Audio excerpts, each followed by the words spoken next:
मालूमाती fact TV के मुअज़्ज़िज़ नाज़रीन को खुशामदीद। तुर्किश F-16 ने नगोर्नो कराबाख कन्फ्लिक्ट में अहम किरदार अदा किया। अर्मानिया के पास रूसी साख्ता Su-30SM पर शदीद तनकीद। इस जहाज़ ने हमें अज़रबैजान के सामने घुटने टेकने पर मजबूर कर दिया। क्या रूसी साख्ता Su-30 इनकी बजाय अगर अर्मानिया चाइनीज ड्रोन इस्तेमाल करता तो जंग का नक्शा बदल सकता था? आखिर वाकई में Su-30 इतना नाकारा जहाज़ है या फिर तुर्की के पास मौजूद F-16 इतने ताकतवर हैं? तारीख में पहली बार US ने सिर्फ रूस और चाइना से मुकाबला करने के लिए एक नई किस्म की मशकें की हैं। किसी भी मुल्क की जानिब से की गई ऐसी ड्रिल्स इससे पहले कभी नहीं की गई। आगे बढ़ने से पहले आपसे गुजारिश है कि हमारे चैनल मालूमाती फैक्ट टीवी को सब्सक्राइब कर लें ताकि ऐसी इंफॉर्मेटिव वीडियोस आपको बआसानी मिलती रहें।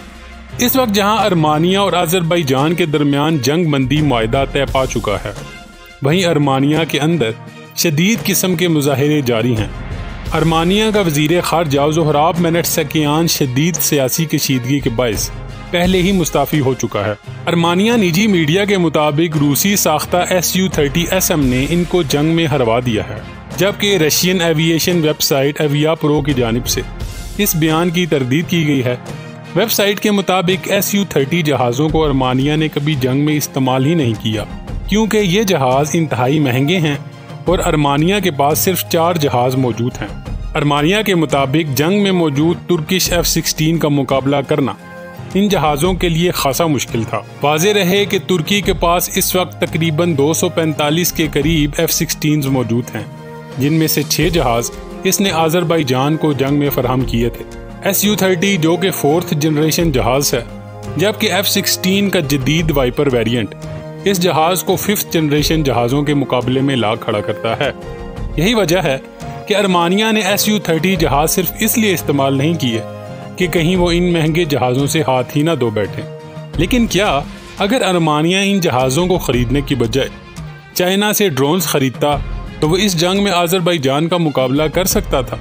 रिपोर्ट्स के मुताबिक 2019 में तकरीबन एक बड़ी $120 मिलियन की रकम देकर अर्मानिया ने ये 4 Su-30SM रूस से खरीदे थे, जो कि उन्होंने जंग में इस्तेमाल भी नहीं किए। एक्सपर्ट्स के मुताबिक अर्मानिया की जंग में हारने की सबसे बड़ी वजह इनके पास मौजूद प्रॉपर वेपनरी न होना था।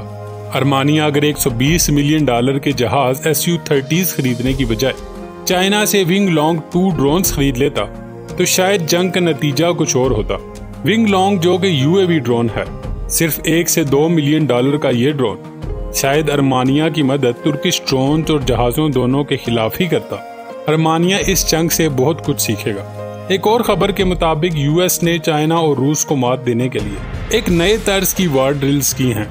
इस वारफेयर ड्रिल्स को साइबर वारफेयर का नाम दिया गया है। हम ऐसी फौजी मशकें तो जानते हैं जिनमें टैंक्स, गन्स और जहाज़ों की नुमाइश की जाती है, लेकिन ये शायद किसी मुल्क की जानिब से पहली बार इस किस्म की ड्रिल्स की जा रही हैं, जिसमें इलेक्ट्रॉनिक वारफेयर, साइबर वारफेयर और साइकोलॉजिकल ऑपरेशंस का अमली मुजाहरा किया गया है, क्योंकि माहिरीन के मुताबिक आने वाली मुस्तकबिल की जंगें कुछ इसी नौइयत की होंगी। आप इस बारे में क्या राय रखते हैं? हमें कमेंट्स में इससे ज़रूर आगाह कीजिएगा। और अगर आपको ये वीडियो इन्फॉर्मेटिव लगी है तो इसको लाइक ज़रूर कर दें और हमारे चैनल मालूमाती फैक्ट टीवी को सब्सक्राइब कर लें ताकि ऐसी इन्फॉर्मेटिव वीडियोज़ आपको बआसानी मिलती रहें।